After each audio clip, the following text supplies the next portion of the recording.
السلام علیکم۔ آپ لوگ دیکھ رہے ہیں DH اردو اسٹوریز۔ آپ سب سے گزارش ہے، اگر آپ لوگ میرے چینل پر نئے ہیں تو پلیز میرے چینل کو سبسکرائب کر دیں اور ساتھ ہی دیے گئے بیل آئیکن کے بٹن کو پریس کر دیں تاکہ میری ہر نئی آنے والی ویڈیو آپ تک پہنچ سکے۔ امید کرتی ہوں کہ آج کی یہ کہانی آپ کو پسند آئے گی۔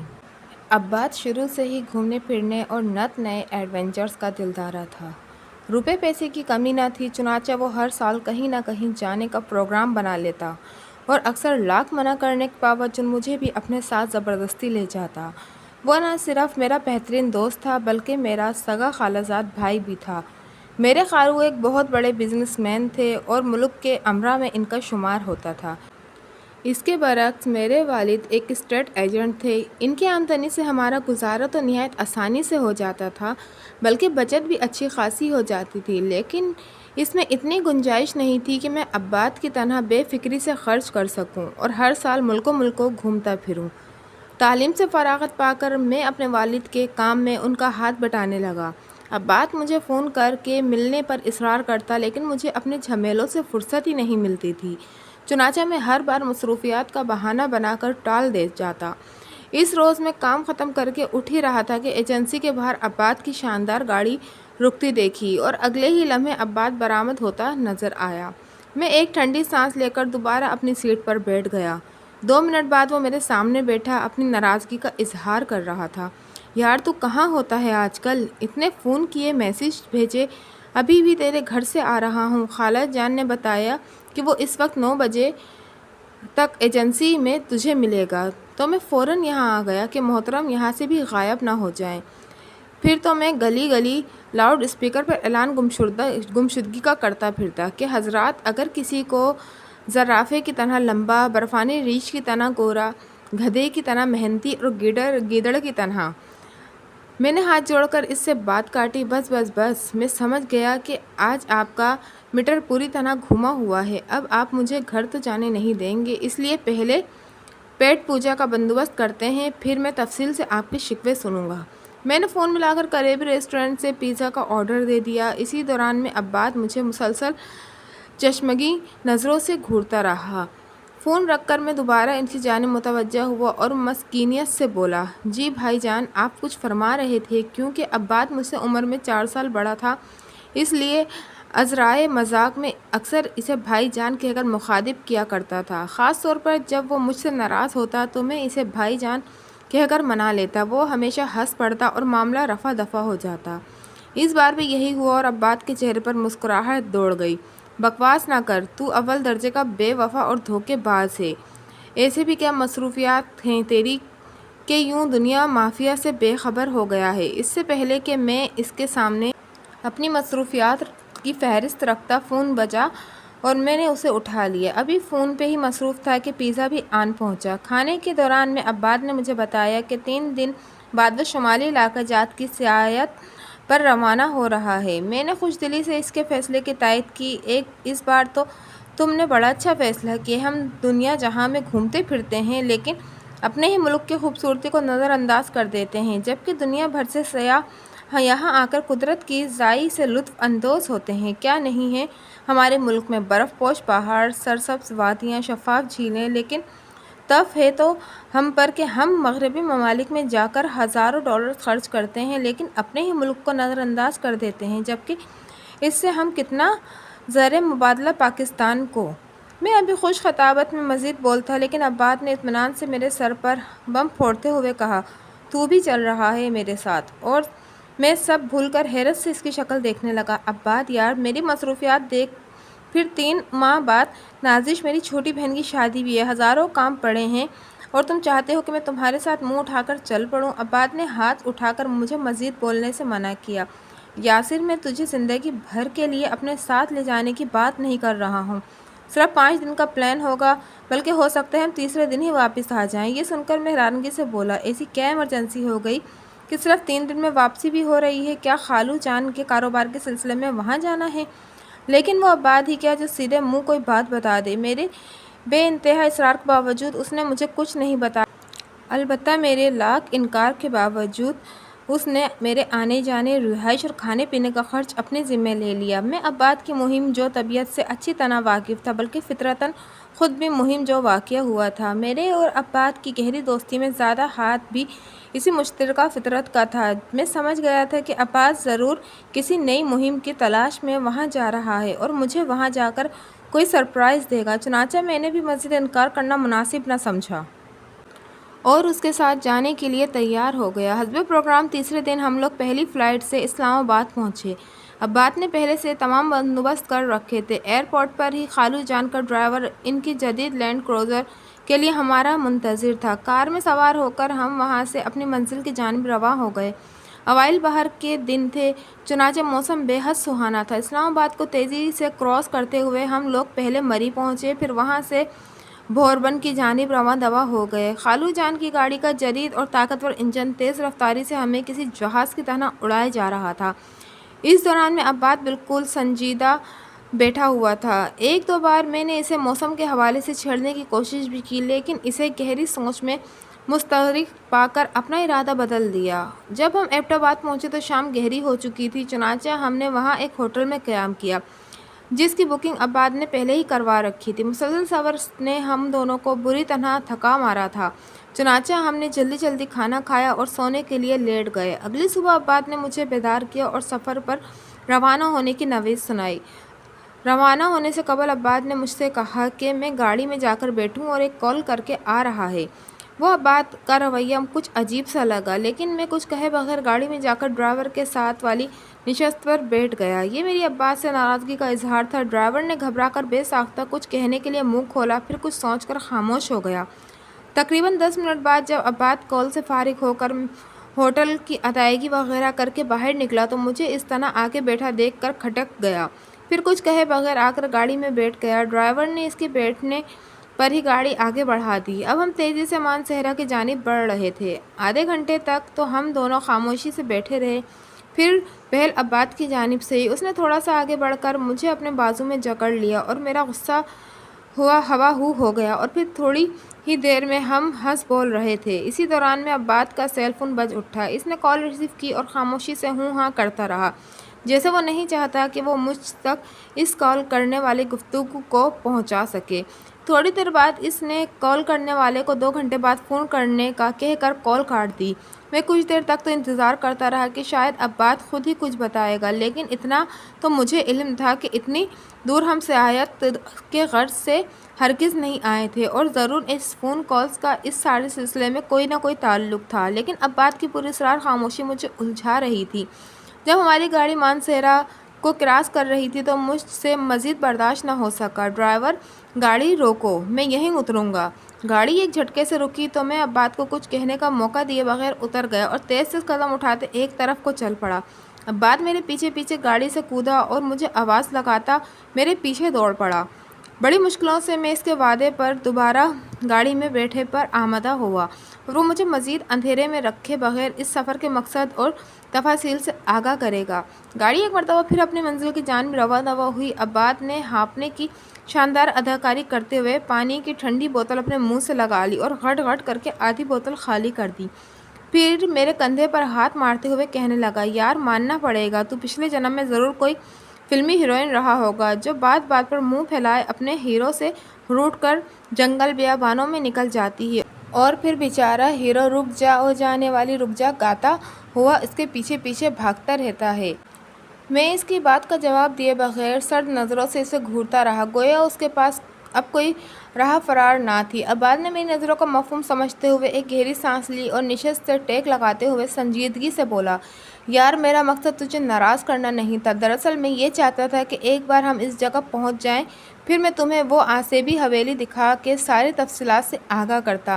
لیکن اس نے بات ادھوری چھوڑی۔ آسیبی حویلی کا ذکر سن کر میرے کان کھڑے ہو گئے اور جسم میں ایک سنسنی سی دوڑ گئی۔ یعنی میرا اندازہ درست نکلا تھا۔ اس مرتبہ عباد کی ایڈونچر پسند طبیعت نے اسے کچھ نیا کرنے پر اکسایا تھا، اور میں کیونکہ اس کا ہم مزاج تھا اس لیے وہ مجھے بھی اپنے ساتھ گھسیٹ لایا تھا۔ کون سی حویلی کی بات کر رہے ہو؟ کہاں ہے وہ حویلی؟ میں ایک دم تجسس ہو گیا۔ مجھے شروع ہی سے ایسی باتوں میں بڑی دلچسپی رہی ہے، چنانچہ عباد کی زبانی اس حویلی کا قصہ جاننے کو میں بے چین ہو گیا۔ عباد میری بے تابی کو محسوس کرکے ہلکا سا مسکرایا اور بولا، بس جانے من، ہم وہیں جا رہے ہیں۔ وہ حویلی بالا کوٹ سے آگے کسی جنگل میں واقع ہے۔ تم اس ایڈونچر کے لیے تیار تو ہو نا؟ ڈر تو نہیں لگ رہا؟ عباد نے مسکراتے ہوئے چوٹ کیا۔ میں نے اس کی شرارت کو نظر انداز کر دیا۔ وہ تو ٹھیک ہے، مگر اس حویلی کے بارے میں کچھ تو بتاؤ۔ عباد نے فلاسک میں سے کافی نکالی، ایک کپ میری طرف بڑھائی اور خود دوسرا تھامتے ہوئے گویا ہوا، اس حویلی کی تاریخ بہت پرانی ہے۔ سننے میں آیا ہے کہ آج سے تقریباً 150 سال قبل یہ حویلی ایک انگریز نے تعمیر کروائی تھی۔ اس انگریز کا نام تھا آئون ریچرڈ۔ وہ یہاں پر اپنی بیوی اور 4 بیٹیوں کے ساتھ رہا کرتا تھا۔ دراصل وہ جب یہاں گھومنے پھرنے آیا تو اسے انگلینڈ کے مقابلے میں یہاں کی آب و ہوا اور موسم بہت پسند آیا، اس لیے یہیں کا ہو رہا۔ اس نے انگریز سرکار کی اجازت سے بڑے شوق سے اپنے خاندان کے لیے حویلی تعمیر کروائی اور اس میں رہنے لگا۔ اس کو یہاں رہتے ہوئے 5 سال کا عرصہ بیت چکا تھا کہ ایک رات انہونی ہو گئی۔ آدھی رات کو نہ جانے کیسے حویلی میں شدید آگ بھڑک اٹھی۔ گاؤں والوں کو خبر ہونے تک جھلستی آگ میں آئون ریچرڈ کی بیوی اور 4 بیٹیاں جھلس کر ہلاک ہو گئیں۔ آئون ان دنوں کچھ ضروری کاغذات بنوانے کے سلسلے میں انگلینڈ گیا ہوا تھا۔ جب اسے یہ اندوزناک اطلاع ملی تو اس کی دنیا اندھیر ہو گئی۔ وہ واپس آیا تو بیوی بچوں کی سوختہ لاشیں دیکھ کر اپنے ہوش و حواس کھو بیٹھا اور اس پاگلوں کی طرح حرکتیں کرنے لگا۔ ایسی دماغی امراض کے اسپتال میں داخل کروایا گیا، مگر وہ وہاں سے بھی بھاگ نکلا۔ کہا جاتا ہے کہ وہ اسی جلی ہوئی حویلی میں بیٹھا کہیں روتا، کبھی ہنستا اور کبھی اپنے آپ سے باتیں کرتا رہتا تھا۔ ایک صبح گاؤں والوں نے دیکھا کہ اس کی لاش کھڑکی سے جھول رہی ہے۔ اس کے مطابق اس نے اپنے گلے میں رسی باندھ کر خودکشی کر لی تھی۔ آئون کی موت کے بعد بھی لوگ کئی دنوں تک اس حویلی سے آئون کے ہنسنے اور رونے کی آوازیں سنتے رہے۔ کبھی کبھی اس سے آئون کی بیوی اور بیٹیوں کی درد میں ڈوبی چیخیں بھی بلند ہوتیں اور لوگوں کے ذہنوں میں حویلی جلنے کا واقعہ پھر سے تازہ ہو جاتا۔ یہاں تک کہ کئی لوگوں نے مخصوص راتوں میں حویلی کو اونچے اونچے شعلوں میں بھی گھرا ہوا دیکھا، مگر جب وہ پانی کی بالٹیاں لیے ادھر پہنچے تو دور دور تک آگ کے کوئی آثار نہ تھے، بلکہ وہی مخصوص پراسرار خاموشی اور سناٹے نے حویلی کو اپنی گرفت میں لیا ہوا تھا۔ اس واقعے کو گزرے 1.5 صدی کا عرصہ بیت چکا ہے، مگر آج بھی وہ حویلی بدروحوں اور شیاطین کا مسکن سمجھی جاتی ہے، جہاں یکے بعد دیگرے کئی ایسے واقعات رونما ہوتے ہیں جس کی وجہ سے بستی والوں نے وہاں کا رخ کرنا ہی چھوڑ دیا ہے، بلکہ وہ پورا علاقہ ہی آصف زدہ کہلاتا ہے اور انسان تو انسان، چرند پرند بھی وہاں کا رخ نہیں کرتے۔ عباد کی کہانی ختم ہو چکی تھی، مگر اس کہانی کے زیر اثر میں ابھی تک سحر زدہ سا بیٹھا تھا۔ یہ سب تو ناقابل یقین اور فضول سی فلمی کہانی لگتی ہے۔ اگر تم مجھے اس وقت وہاں نہ لے جا رہے ہوتے تو میں کبھی تمہاری بات پر یقین کر کے اتنی دور آنے کو تیار نہ ہوتا۔ میں نے سچائی سے اعتراف کیا۔ عباد نے فاتحانہ نظروں سے میری جانب دیکھا اور بولا، گویا تم مانتے ہو نا کہ اس طرح تمہیں اندھیرے میں رکھ کر میں نے بھلائی کی، ورنہ تم تو اس شاندار ایڈونچر سے محروم ہی رہ جاتے۔ میں نے اس کی بات کا جواب نہ دیتے ہوئے پوچھا، اس دور ابتدا آصف زدہ حویلی کے بارے میں تمہیں کہاں سے پتہ چلا؟ عباد ایک آنکھ میچتے ہوئے بولا، کراچی میں اپنے ایک دوست کی زبانی اس حویلی کا قصہ معلوم ہوا تھا۔ پہلے تو میں اس کا مذاق اڑاتا رہا، لیکن جب اس نے مجھے اس کی تصویریں دکھائیں اور گواہی کے طور پر اپنے دوست کو پیش کیا تو مجھے یقین ہونے لگا۔ میں مزید شاہد جمع کرنے کی تگ دو میں لگا ہوا تھا اور مجھے اپنی مالی بابا کا خیال آیا جن کا تعلق اسی علاقے سے ہے۔ میں نے فوراً انہیں اپنے پاس بلا لیا اور حویلی کے بارے میں پوچھا تو ان کا رنگ خوف سے پیلا پڑ گیا، مگر میرے اصرار پر انہوں نے مجھے اٹکتے اٹکتے بتایا کہ اس حویلی کے جلنے کے کچھ عرصے بعد گاؤں والوں پر طرح طرح کی مشکلات آنے لگی تھیں۔ ان کے مویشی کسی نامعلوم بیماری کا شکار ہو کر مرنے لگے، بستی میں یکے بعد دیگرے نابینا بچوں کی پیدائش ہونے لگی۔ حویلی سے اکثر پراسرار طور پر رونے دھونے کی آوازیں بلند ہوتی تھیں اور جس رات یہ منحوس آوازیں آتی تھیں اس کے اگلے ہی روز یا تو کوئی مر جاتا تھا یا گاؤں میں کوئی ناگہانی آفت ٹوٹ پڑتی تھی۔ جب پانی سر سے اونچا ہونے لگا تو گاؤں کے بزرگ سر جوڑ کر بیٹھ گئے۔ کافی سوچ و بچار کے بعد وہ اس فیصلے پر پہنچے کہ جتنی جلدی ہو سکے یہ گاؤں خالی کر کے کسی اور جگہ پر جا کر بسا جائے تاکہ مزید پریشانیوں سے بچ سکیں۔ اس کے بعد ہنگامی بنیادوں پر گاؤں خالی کر کے تمام لوگ وہاں سے کوچ کر گئے۔ تب سے وہ جگہ ویران پڑی ہے، کوئی وہاں نہیں آتا جاتا۔ آج بھی اس حویلی میں اس کی نحوست کا ذکر آتے ہی لوگوں کانوں میں ہاتھ لگانے لگتے ہیں اور فوراً موضوع بدل دیتے ہیں کہ کیونکہ باقول ان کے اس حویلی کے ذکر سے بھی اس کی نحوست اس پر اثر انداز ہو سکتی ہے۔ عباد نے ایک انگڑائی لی اور مزاحیہ لہجے میں بولا، اس لیے میرے دوست آج تک یہ حویلی دنیا کی نظروں سے پوشیدہ ہے اور کوئی اس کا راز نہیں جانتا، لیکن ہم بھی کسی بھوت سے کم نہیں ہیں۔ حویلی کے اندر بھی جائیں گے اور وہاں رہنے والی مسز رچرڈ اور ان کی بیٹیوں سے بالمشافہ ملاقات بھی کریں گے، بلکہ ہو سکے تو ان کا گانا بھی سنیں گے۔ سنا ہے مسز رچرڈ پیانو بڑا اچھا بجاتی تھیں؟ میں نے الجھے ہوئے لہجے میں پوچھا۔ جب اس حویلی کے بارے میں ایسی کہانیاں پھیلی ہیں، لوگ نحوست کہتے ہیں، تو ہماری رہبری کون کرے گا؟ ہم وہاں تک پہنچیں گے کیسے؟ تم تو اپنے اس دوست کو بھی ساتھ نہیں لائے۔ عباد نے اطمینان سے پاؤں پھیلاتے ہوئے جواب دیا، تم اس کو فکر نہ کرو، سارا انتظام ہو گیا ہے۔ میرے دوست نے تو صاف انکار کر دیا تھا۔ مالی بابا بھی راضی نہ ہوئے، البتہ انہوں نے اپنے ہی گاؤں کے ایک لڑکے سے میری بات کروائی جو گائیڈ کا کام کرتا ہے۔ میں نے بھاری رقم کے عوض اسے تیار کر لیا ہے اور وہ ہمیں اس حویلی تک پہنچا دے۔ اس کے بعد وہ الٹے قدموں واپس لوٹ جائے گا۔ اس وقت وہ گائیڈ بالا کوٹ کے ایک ہوٹل میں بیٹھا ہمارا انتظار کر رہا ہے۔ ایبٹ آباد کے ہوٹل سے چیک آؤٹ کرنے سے قبل میں نے اسے ہی فون کیا تھا۔ اب ہم زیادہ سے زیادہ 2 گھنٹے میں بالا کوٹ پہنچ جائیں گے، بلکہ پھر وہاں تازہ دم ہو کر اس کے ہمراہ آگے روانہ ہوں گے۔ باقی سفر ہمارا آسیبی حویلی اور آئیوں ریزورٹ کے ذکر میں گزرا اور ہم دوپہر ڈھلنے تک بالا کوٹ پہنچ چکے تھے۔ یہاں پہنچ کر عباد نے حسن نامی اس گائیڈ سے رابطہ کیا جس کی ہمراہی میں ہمیں اس حویلی تک جانا تھا۔ اس کی بتائی ہوئی نشانیوں اور لوگوں سے پوچھتے پاچھتے ہم اس مقامی ہوٹل تک پہنچ گئے جہاں حسن نے ہمارا پرتپاک استقبال کیا۔ وہ کھانے کا آرڈر پہلے ہی دے چکا تھا۔ ہوٹل پہنچ کر ہم دونوں کی بھوک بھی چمک اٹھی تھی، چنانچہ جب ویٹر نے ہمارے سامنے کھانا چنا تو ہم حویلی کا قصہ بھول کر کھانے پر ٹوٹ پڑے۔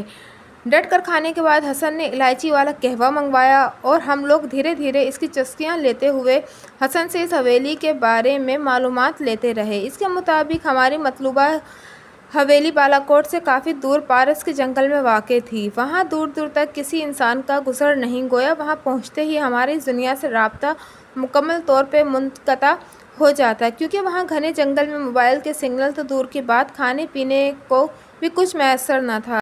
ایک طرح سے وہ ہمیں متنبہ کر رہا تھا، لیکن ہم اس مہم کے لیے اتنے بیتاب تھے کہ وہاں اپنے رزق پر جانے کو تیار تھے۔ خاص طور پر مجھے جیسے جیسے اس حویلی کے بارے میں پتہ چلتا جا رہا تھا، میں مزید بے چین ہوتا جا رہا تھا۔ میرا بس نہیں چل رہا تھا کہ کسی طرح جلد از جلد اڑ کر وہاں پہنچ جاؤں اور حویلی کی اپنی آنکھوں سے دیکھوں اور اس کی پراسراریت کو محسوس کروں۔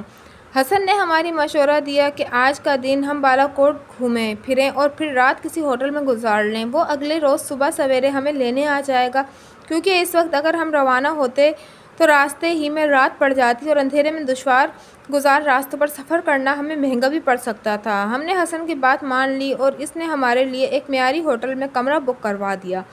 ہم نے کچھ دیر آرام کیا، پھر بالا کوٹ کی خوبصورتی سے لطف اندوز ہونے نکل پڑے۔ سب سے پہلے ہم نے حویلی کے قیام کے بارے میں مقامی بازار سے کھانے کی اشیاء اور پانی کی بوتلیں وافر مقدار میں خریدیں۔ اس کے علاوہ ہم نے چند ضروری اشیاء بھی خریداری کی، جیسے 2 عدد طاقتور ٹارچ، ایک مضبوط رسی، ایک تیز دھار چاقو، 2 عدد سلیپنگ بیگز، ماچس اور کچھ درپکش دوائیاں بھی احتیاطاً خرید لیں۔ اس کے بعد ہم نے سارا وقت سیر و تفریح اور کھانے پینے میں گزارا۔ رات کو ہم جلدی سونے کے لیے لیٹ گئے تاکہ آنے والے دن کے لیے پوری طرح فریش ہو جائیں۔ اگلے دن حسن نے ہمیں صبح 6 بجے ہوٹل کا دروازہ بجا کر نیند سے بیدار کیا۔ یہ بالا کوٹ کی آلودگی سے پاک اور مفرح ہواؤں کا اثر تھا کہ الارم بجتا رہا اور ہم دونوں بے خبر پڑے سوتے رہے۔ آنکھ کھلنے کے بعد بھی تازگی کے احساس نے ہمیں اپنے گھیرے میں لے لیا۔ ایسا احساس ہمیں اپنی شہری زندگی میں کبھی نہیں ہوا تھا۔ قصہ مختصر، اس کے 1 گھنٹے بعد ہم حسن کے ہمراہ لینڈ کروزر میں سوار منزل کی جانب رواں ہو چکے تھے۔ ڈرائیور کو عباد نے حسن کے مشورے سے واپس بھیج دیا تھا، کیونکہ اسے دشوار گزار راستوں پر گاڑی چلانے کا کوئی تجربہ نہ تھا اور ڈرائیونگ سیٹ حسن نے سنبھال رکھی تھی۔ 3.5 گھنٹے کے طویل اور صبر آزما سفر کے بعد حسن نے نویس سنائی کہ اب ہم اس حویلی کے قریب پہنچ چکے ہیں۔ اس نے ایک بار پھر ہمیں یاد دہانی کروائی کہ وہ ہمیں حویلی سے کچھ دور چھوڑ کر واپس ہو جائے گا۔ جہاں تک واپسی کا تعلق تھا تو ہمیں حسن نے راستے کا ایک مقامی نشاندہی کرتے ہوئے ہدایت کی تھی کہ یہاں پر پہنچ کر ہم اسے کال کریں گے تو وہ پارس میں رہنے والے اپنے ایک گائیڈ دوست کو بھیج دے گا، لیکن اس کو بھی یہاں پہنچتے پہنچتے کم از کم 1.5 گھنٹہ لگ جائے گا۔ موبائل کے سگنل واقعی اس علاقے سے آگے آتے نہیں تھے، محدود ہو کر بالکل ختم ہو جاتے تھے۔ اب ہماری گاڑی گھنے جنگل کے اونچے نیچے راستوں پر گامزن تھی۔ حسن نے ہمیں خبردار کیا تھا کہ کچھ بھی ہو ہم رات کو اس علاقے میں سفر سے گریز کریں، ورنہ گہری کھائیوں میں گر کر ہم اپنی جانوں سے ہاتھ دھو بیٹھیں گے۔ تھوڑی دیر بعد ہمیں کھنڈر نظر آنے لگے۔ ہم دونوں حیرت سے ان ٹوٹے پھوٹے مکانات اور ویران بستی کا جائزہ لے رہے تھے کہ حسن نے گاڑی روک دی۔ ہم نے سوالی نظروں سے اس کی جانب دیکھا تو وہ مسکرا کر بولا، بس صاحب، میرا وعدہ آپ دونوں کو یہاں پہنچانے تک کا ہی تھا۔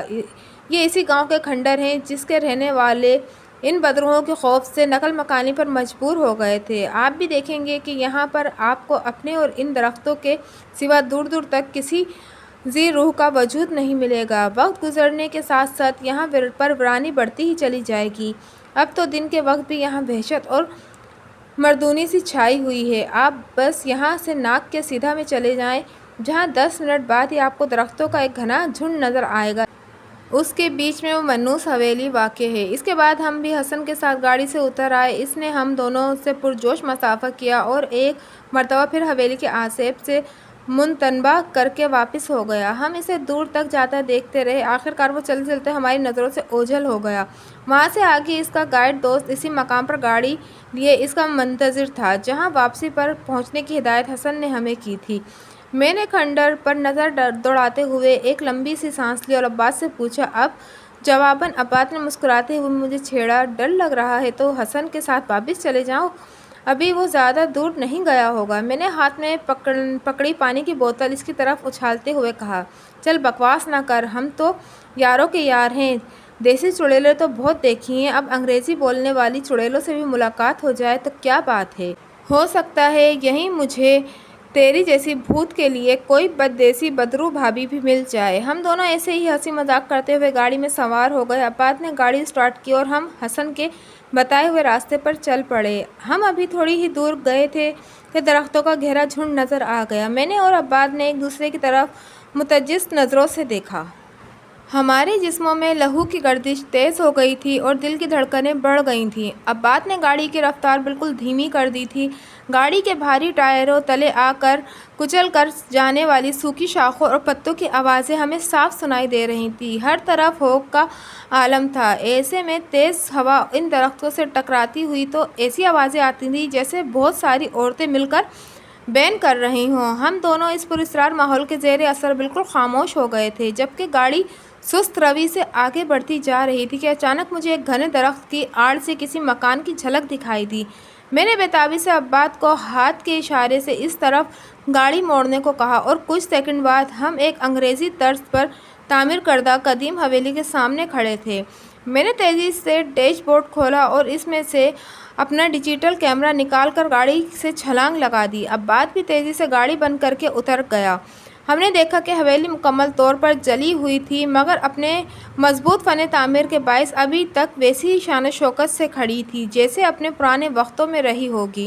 اس پر جگہ جگہ جنگلی جھاڑیاں اور بیلیں اگ آئی تھیں۔ کھڑکیوں کے پٹ زنگ آلود ہو کر جھول رہے تھے اور اس میں لگے شیشے ٹوٹ پھوٹ گئے تھے۔ اس کی چھت پر کالے رنگ کے پتھر سے بنی ہوئی بڑی سی سلیب بھی مکمل طور پر کائی زدہ ہو گئی تھی۔ غرض وہ حویلی وقت کے ہاتھوں عبرت کا نشان بنی ہمارے سامنے کھڑی تھی، جسے کبھی اس کے مالک نے بڑے پیار سے بنوایا ہوگا اور اس کے مکینوں نے چاؤ سے اس کی تزئین اور آرائش کی ہوگی۔ میں ہر اینگل سے اس حویلی کی تصویریں کھینچنے لگا، جبکہ عباس بڑبڑانے لگا، 100% بالکل 100% یہ وہی حویلی ہے جس کی تصویریں میں نے اپنے دوست کے پاس دیکھی تھیں۔ میں نے کیمرے کا لینس سلیب پر زوم کیا اور کلک کا بٹن دبا کر عباس کی جانب دیکھتے ہوئے بولا، کیا ہم اندر بھی جائیں گے یا تمہاری اس بزدل دوست کی طرح باہر سے تصویریں کھینچ کر واپسی کی راہ لے لیں گے؟ عباس نے چونک کر میری جانب دیکھا اور فوراً بولا، یار میرا دماغ خراب نہیں ہے کہ اتنا لمبا سفر طے کر کے ان دیسی بدروحوں سے دور بھاگ جاؤں گا۔ اگر ہو سکا تو ان میں سے کسی کو اپنی بھابھی بنا کر ساتھ ضرور لے جاؤں گا۔ ہم نے مزید ایک لمحے کی تاخیر کیے بغیر حویلی کے اندر قدم رکھ دیا۔ بڑی سی چوکھٹ تو موجود تھی، لیکن اس میں سے لکڑی کا بھاری دروازہ شاید جل کر الگ ہو گیا تھا۔